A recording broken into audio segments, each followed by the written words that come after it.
السلام علیکم ورحمۃ اللہ وبرکاتہ نحمده ونصلی علی رسولہ الکریم اما بعد۔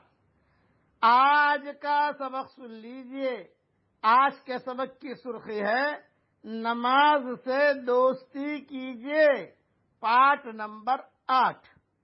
حضرت عبادہ ابن صامت رضی اللہ تعالیٰ عنہ فرماتے ہیں کہ میں نے حضرت محمد صلی اللہ علیہ وسلم کو یہ ارشاد فرماتے ہوئے سنا، اللہ تعالیٰ نے 5 نمازیں فرض فرمائی ہیں، جو شخص ان نمازوں کے لیے اچھی طرح وضو کرتا ہے، اچھی طرح آداب کی رعایت کے ساتھ وضو کرتا ہے اور انہیں مستحب وقت میں ادا کرتا ہے، رکوع اور سجدہ اطمینان کے ساتھ کرتا ہے اور پورے خشوع سے پڑھتا ہے، تو اللہ تعالیٰ کا وعدہ ہے کہ اس کی ضرور مغفرت فرمائیں گے۔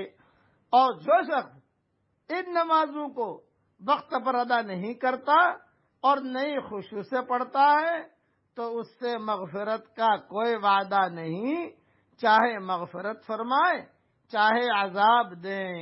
یہ حدیث ابو داؤد میں ہے، اس لیے اس کا خاص اہتمام کیجئے کہ وضو اچھی طریقے سے کر کے اگر گناہ معاف کرانے ہو تو کم سے کم آدمی روزانہ نہ کر سکے تو کچھ نہ کچھ تو آدمی کر لے اور دھیان کے ساتھ خضوع کے ساتھ نماز پڑھے تو اللہ تعالیٰ وعدہ فرماتے ہیں کہ اس کی ضرور مغفرت فرمائیں گے۔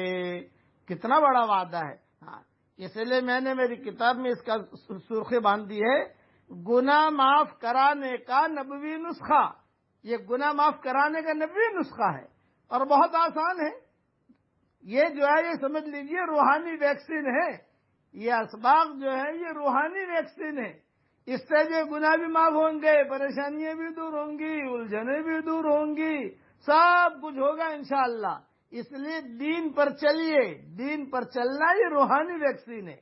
نماز پڑھنا ہے روحانی ویکسین، قرآن پڑھنا ہے روحانی ویکسین، درود شریف پڑھنا ہے روحانی ویکسین۔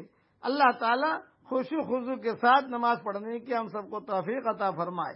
اب پڑھ لیجئے میرے ساتھ، اللہم احسن عاقبتنا فی الامور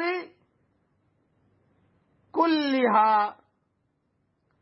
وَأَجِرْنَا مِنْ خِزْيِ الدُّنْيَا وَعَذَابِ الْآخِرَةِ۔